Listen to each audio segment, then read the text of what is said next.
The mahogany table felt cold under my palms. I sat between cousins who wouldn't meet my eyes while the lawyer droned through Grandpa's will. My heart pounded as he listed the farmland, the house, the accounts. Every single asset went to Arlo. My cousin leaned back in his chair, already smiling like he'd won a game I didn't know we were playing. My hands trembled as I reached into my bag and felt the sealed envelope Grandpa had given me 3 months ago. "Open this when you need answers," he'd whispered. I gripped it tighter. The lawyer's voice faded into background noise. Arlo caught my eye and his smirk widened. Something twisted in my stomach. This wasn't right. Grandpa had promised me the farmland personally, sitting on his porch last summer. He'd held my hand and said, "This will be yours, Liana. You earned it." So why was Arlo getting everything? I stared at the envelope in my lap. Was this what Grandpa feared? Did he know something terrible was coming? After the reading, I tried to slip out quietly. Arlo blocked the doorway. "Guess you're finally learning your place," he said, loud enough for relatives to hear. His voice dripped with satisfaction. I kept my face neutral, but my nails dug into my palms. He wasn't just gloating. He was performing. Several relatives watched us with interest, like they'd been waiting for this moment. "Excuse me," I said quietly. Arlo stepped aside, but not before I noticed something. Hanging from his belt loop was Grandpa's old brass keychain, the one shaped like a tiny shovel. Grandpa never let that leave his sight. It had belonged to his father. How did Arlo get it? Grandpa was buried 2 weeks ago. The keychain should have been in his things at the house. My breath caught. Someone had already been through Grandpa's belongings. Someone who knew exactly what they were looking for. Arlo's smirk followed me down the hallway. I didn't look back, but my mind raced. That keychain wasn't just a detail. It was proof Arlo had access to things he shouldn't have touched yet. The next morning I visited Aunt Beatrice, hoping for support. She'd always called me her favorite. But when I arrived, her smile was tight and fake. "You understand, don't you?" she said, pouring tea I didn't want. "Arlo has more experience managing property." I blinked. Since when? Arlo worked in sales and barely visited Grandpa. Uncle Neil walked past without greeting me. Cousin Fiona whispered something to her mother, and they both glanced my way. The warmth I'd always felt in this family vanished. At Grandma's funeral last year, these same people had hugged me and called me strong. Now they treated me like I'd done something wrong. I left before finishing my tea. Outside, I overheard Aunt Beatrice through the open window. She should have been more obedient. Always questioning things. My stomach dropped. Obedient. I'd spent every summer helping Grandpa with the farm while Arlo played video games in the city. This wasn't random. The family had turned on me too quickly, too completely. Someone had prepared them. Someone had told them I was the problem. I needed clarity, so I drove to the farmland. Standing in the field where Grandpa taught me to plant corn, I remembered his exact words. "This land is yours, Liana. I'm writing it down." That was 18 months ago. He'd squeezed my shoulder and smiled. So what changed? I walked toward the neighbor's fence. Old Frederick was watering his garden. He'd known Grandpa for 40 years. "Frederick," I called. "Do you know why Grandpa changed his will?" Frederick's hose faltered. His eyes darted toward his house. "Can't say," he muttered. "But something changed after a visitor came." My pulse quickened. "What visitor?" "Don't know names. But it was late evening, maybe 2 months before he passed. Big argument. I heard shouting." He turned off the hose. "That's all I'm saying. Don't want trouble." He walked inside before I could ask more. 2 months ago. That was right after Grandpa's health declined. Someone visited him during his weakest moment. Someone who made him shout. Grandpa rarely raised his voice. I stood in the field as the sun set, watching shadows stretch across land that should have been mine. I scheduled a meeting with the lawyer, Vincent Crane. His office smelled like old leather and coffee. He shifted papers nervously when I entered. "Miss Leona, I've already explained everything," he said. I sat across from him and kept my voice calm. "I want to understand the timeline. When exactly was the will changed?" Vincent hesitated. His fingers drummed the desk. "Approximately 6 weeks before your grandfather passed." "That's specific." "It was a last-minute change," he said, then froze. His face paled. "Last-minute change." That phrase didn't match his earlier explanation of careful planning. "What do you mean by last minute?" "Press." Vincent stood abruptly. "I'm afraid I have another appointment. We can discuss this later." He practically pushed me toward the door. "Vincent, wait. I've said everything I can." "Good day, Miss Leona." The door closed in my face. I stood in the hallway, my heart racing. Vincent was hiding something. He'd let the truth slip and panicked. A last-minute change meant someone pressured Grandpa. And Vincent knew who. That night, I drove to Grandpa's house. Technically Arlo's now, but he hadn't moved in yet. I used the spare key Grandpa gave me years ago. Hidden under the third porch stone. Nobody else knew about it. The house was dark and quiet. I flipped on the lights and froze. The living room looked wrong. Grandpa's reading chair had been moved. The bookshelf that always stood by the window was now against the wall. Someone had been here searching. I walked slowly through the rooms, my footsteps echoing. In the kitchen, cabinet doors hung slightly open. In the study, papers were stacked differently than Grandpa's organized system. Whoever came through here was looking for something specific. Something they either found or gave up searching for. I checked the closets, the drawers, the cabinets. Everything felt violated. This was Grandpa's sanctuary. He kept things exactly where he wanted them. Now it was chaos disguised as order. Someone had tried to make it look normal, but they didn't know Grandpa like I did. They didn't know his patterns, his routines, his hiding spots. I went to Grandpa's bedroom last. The space felt sacred and wrong at the same time. His bed was made, but the quilt was folded differently. I knelt beside the bed and ran my hand along the carpet. A rectangle-shaped indent in the fibers. Grandpa's keepsake box always sat there. A wooden chest he inherited from his grandfather. He never moved it. I'd seen it 100 times. The indent was fresh, the carpet still compressed. Someone had taken the box recently. After Grandpa died. Maybe even after the will reading. My pulse hammered in my ears. That box contained everything Grandpa valued. Photos, medals from his military service, letters from Grandma. He told me once that it held the only truth that mattered. Now it was gone. Not lost. Stolen. I stood slowly, scanning the room. Whoever took it knew exactly where it was kept. This wasn't a random theft. This was someone who'd been in this room before. Someone family. Someone Grandpa trusted. I moved to Grandpa's study. He'd spent hours here, reading and writing letters. His desk was tidy but wrong. I opened drawers systematically, searching for anything unusual. The bottom drawer stuck slightly. I pulled harder and noticed a hidden compartment at the back, slightly ajar. Inside was a torn piece of paper. Grandpa's handwriting, shaky but clear. "If they find this first, it will be too late." That was all. The rest had been ripped away. My hand shook as I held it. Not him. Not her. Multiple people. Grandpa knew he was being threatened by more than one person. He tried to leave me a warning, but someone found it first and tore away the crucial part. I photographed the note with my phone and carefully placed it back. My mind spun. Grandpa had been afraid.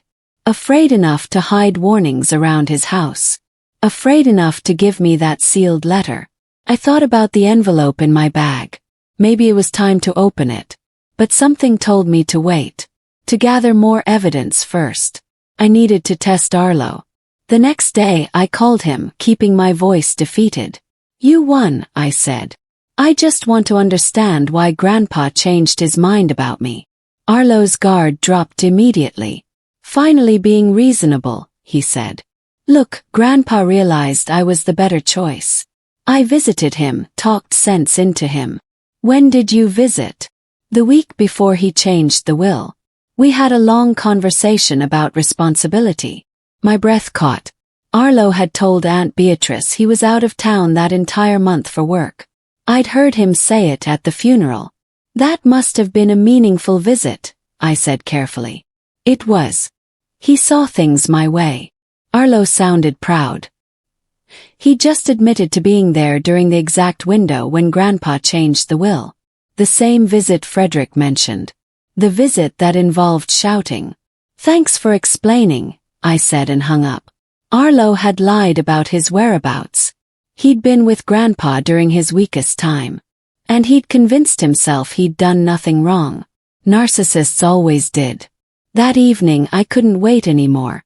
I sat at my kitchen table and carefully opened the sealed envelope. Inside were 2 items. The first was a letter in Grandpa's handwriting.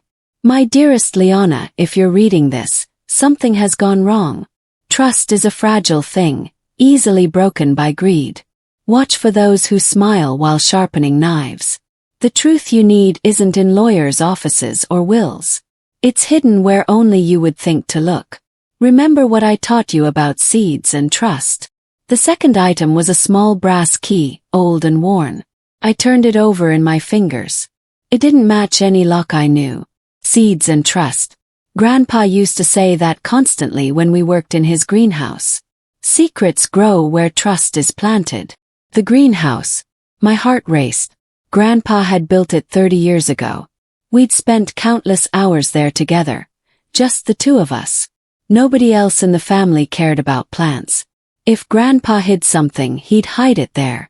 I grabbed my jacket and the key, then drove back to his property.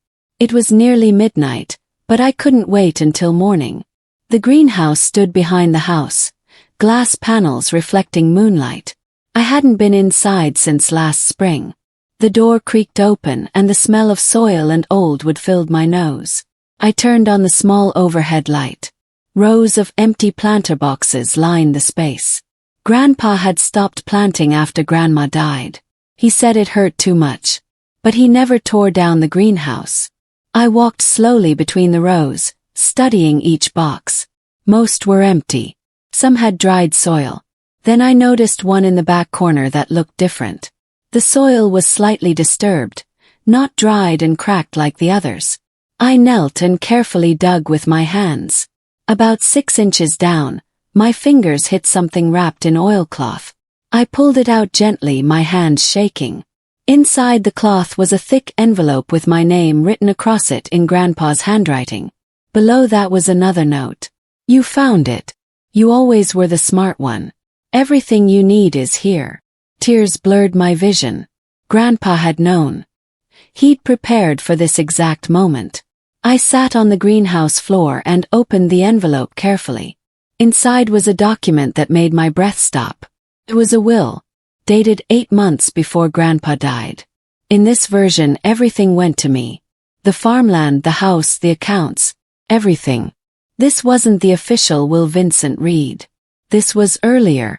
Proof that Grandpa's original intention had been to leave everything to me. The document was properly signed and witnessed. But it had never been filed. Someone had convinced Grandpa to change it. At the bottom, Grandpa had written a note. This was my true wish. Completed with clear mind and full heart. If this isn't honored, know that I was compromised. Compromised. Such a careful word. Not convinced. Not persuaded. Compromised. My hands trembled as I photographed every page. This wasn't enough to overturn the newer will legally, not by itself, but it was evidence. Evidence that something had changed unjustly. Evidence that Grandpa hadn't wanted Arlo to inherit. I carefully rewrapped everything and kept digging in the planter box. There had to be more. My fingers touched something small and hard.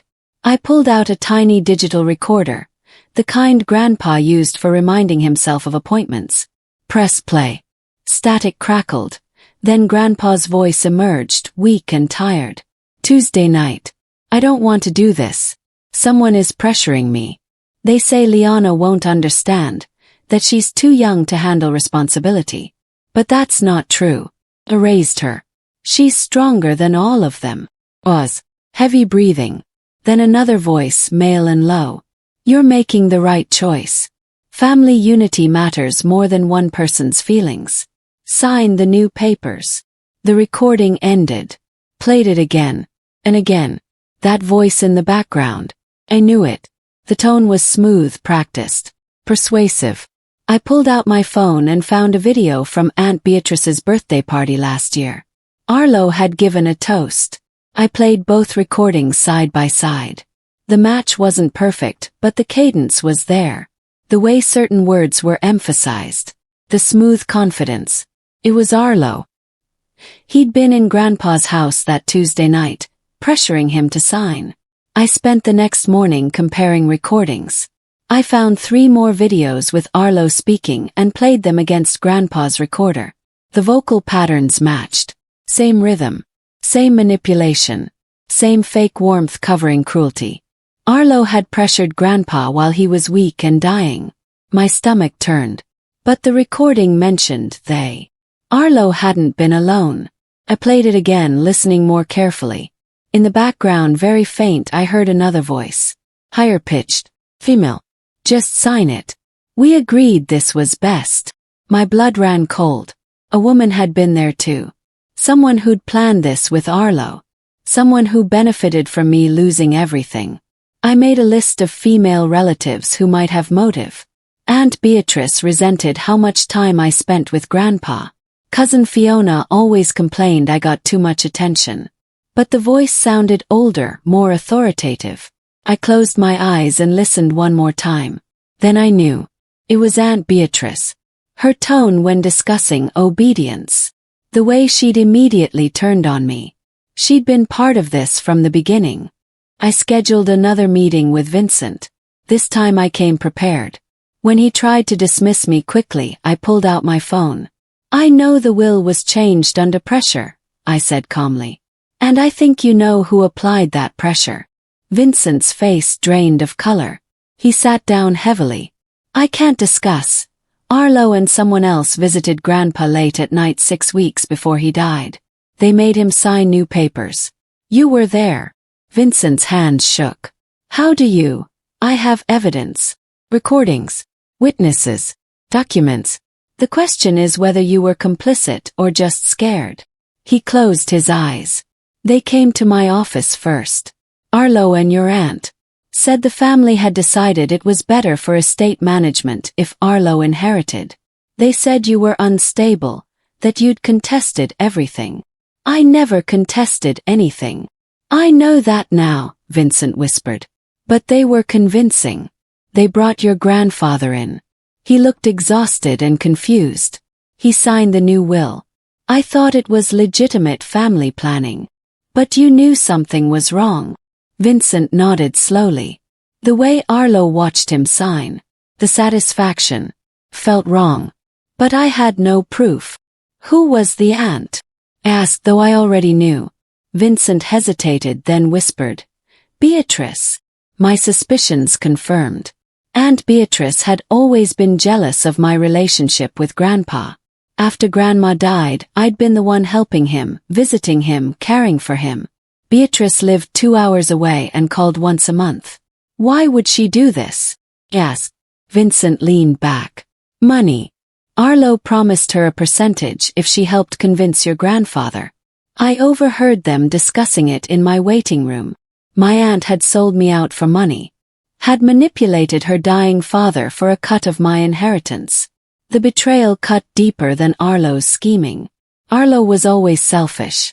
But Aunt Beatrice had hugged me at Grandma's funeral and told me I was like a daughter to her.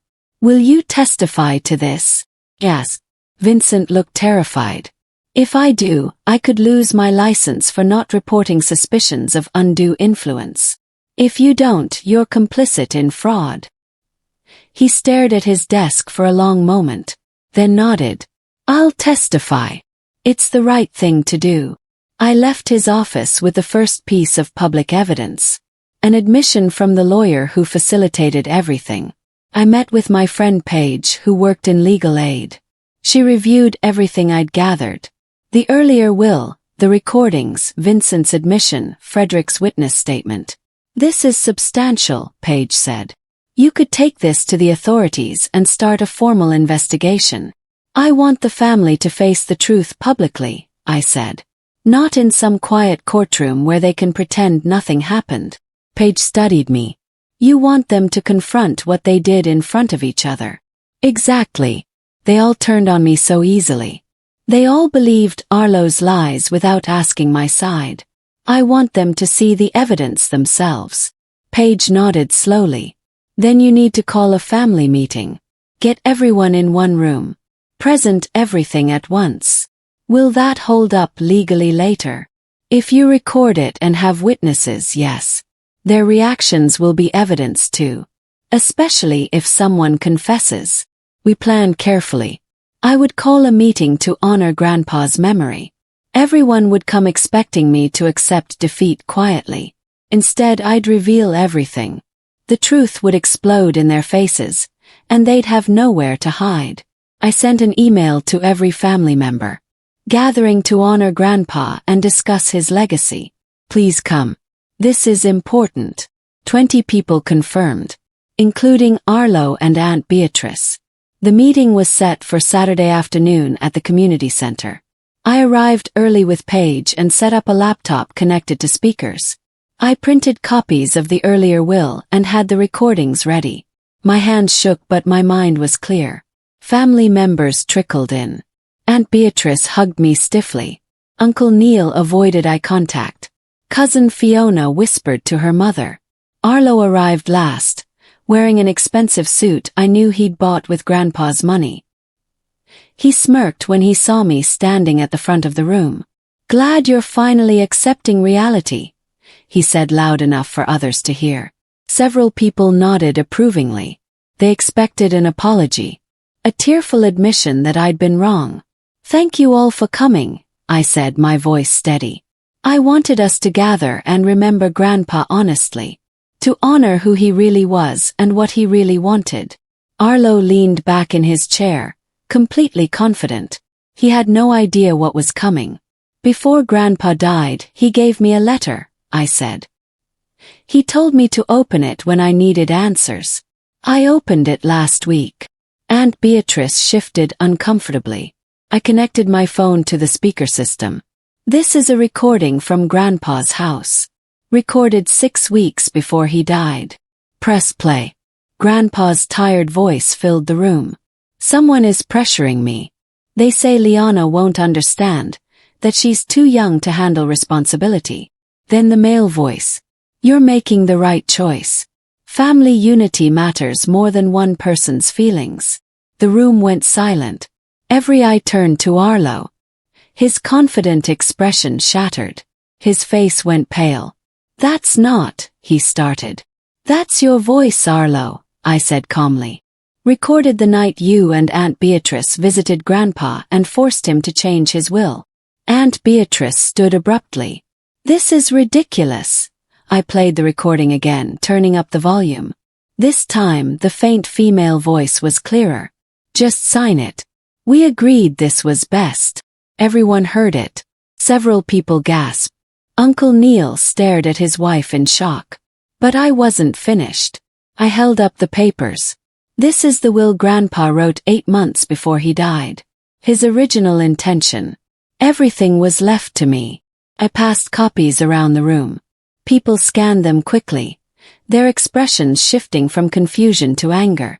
This was signed and witnessed properly, I continued. But it was never filed.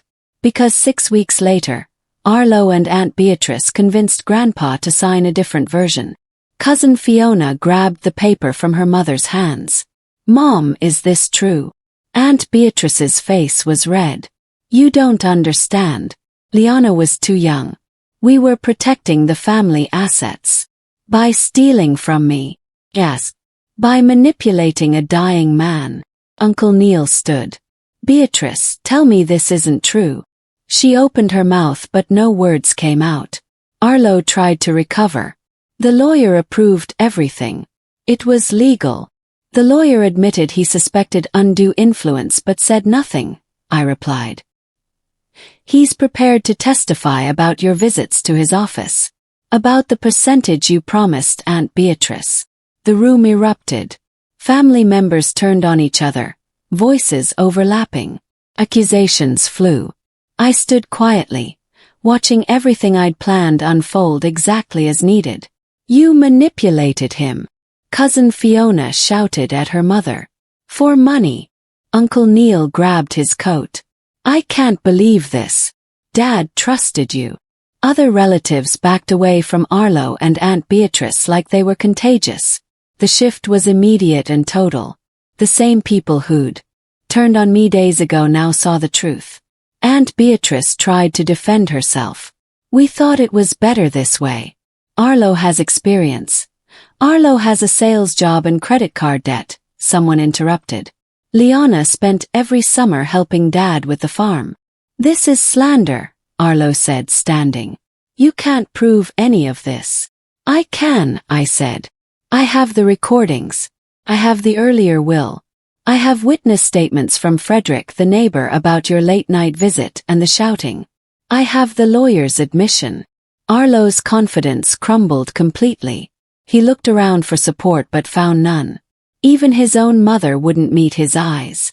You planned this, he whispered. No, I said. I uncovered what you planned. There's a difference. The room fell silent again, waiting, watching. The truth had finally spoken louder than lies. Then the door opened. Vincent walked in, looking nervous but determined. I'm glad you're all here, he said.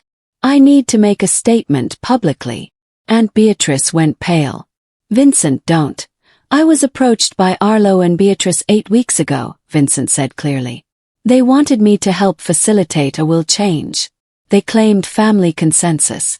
I should have investigated more thoroughly. I should have questioned the timing and circumstances. His voice grew stronger. Instead, I allowed an elderly man in declining health to sign documents I suspected were coerced. That was wrong. Arlo tried to cut him off. You're just covering yourself. I'm taking responsibility, Vincent said. And I'm prepared to face the consequences. But the truth is this. Your grandfather wanted Liana to inherit. The earlier will proves it. The recording proves pressure was applied. And I witnessed the dynamic firsthand. Several family members pulled out phones, recording everything. Aunt Beatrice collapsed into a chair, her face in her hands. The web of lies had finally unraveled completely. I reached into my bag and pulled out one more item. The torn piece of paper from Grandpa's hidden drawer. I'd found the missing half taped inside the greenhouse envelope. This was hidden in Grandpa's study, I said. Someone tore it in half, probably looking for evidence to destroy. I held up both pieces, fitting them together. In Grandpa's shaky handwriting, the complete message read, If they find this first, it will be too late. But if Liana finds it, she'll know the truth. Everything is to go to Liana, as originally intended. She earned it through loyalty, love, and hard work. If anyone claims otherwise, they are lying. The room went completely silent. Several people were crying. Uncle Neil stared at his wife with disgust. Arlo sat frozen, all his arrogance gone. Grandpa knew what you'd do, I said quietly. He prepared evidence because he knew you'd try to steal from me. He trusted me to find it. And I did. Aunt Beatrice looked up, mascara running down her face. I'm sorry, she whispered. I'm so sorry. Too late. The words hung in the air, meaningless. Paige stood from the back of the room. I've documented everything said here today. I'll be filing a formal challenge to the current will on Liana's behalf. We have substantial evidence of undue influence, coercion, and fraud. She looked at Vincent. Your testimony will be crucial. Vincent nodded. I'll cooperate fully. Arlo tried one last time. You'll spend years in court. Legal fees will eat up everything. I have the earlier will, witness statements, recordings, and a lawyer who admits wrongdoing, I said. Most estate attorneys would take this case on contingency. The evidence is overwhelming. Over the next 3 weeks, the legal process began. Vincent's formal statement triggered an investigation. The earlier will was authenticated by handwriting experts. Frederick gave a deposition about the late-night shouting. The recording was analyzed and confirmed genuine. Arlo lost control of everything before he'd even finished moving into Grandpa's house. The court froze all estate assets pending resolution. Aunt Beatrice faced potential fraud charges. Uncle Neil filed for divorce. The family fractured completely, but the fracture revealed truth. Some relatives apologized to me. Others disappeared quietly. But justice moved forward steadily, inevitably. 4 months later, I stood in Grandpa's house. My house now, legally and rightfully. The court had ruled in my favor. The earlier will was recognized as Grandpa's true intention. The later will was declared invalid due to undue influence. 1. But standing in the quiet living room, I didn't feel triumphant. Felt peaceful. I'd honored Grandpa's memory by fighting for truth. I walked to his study and found the rest of his letter, the pages I hadn't read yet. My dearest Liana, your kindness is worth more than anything I could leave you. You cared for me when others saw obligation. You listened when others hurried away. You loved me for who I was, not what I owned. Live boldly. Plant seeds of truth wherever you go. And remember that real inheritance isn't money or land. It's character. You have more character than this entire family combined. That's why everything goes to you. Not because you're perfect, but because you're genuine. Love you, Grandpa. I folded the letter carefully and walked to the greenhouse. Inside, I planted a single sunflower seed in the same box where I'd found the truth. New life from old soil. A future built on honesty. I smiled not because I'd won, but because I'd honored the man who believed in me when everyone else walked away.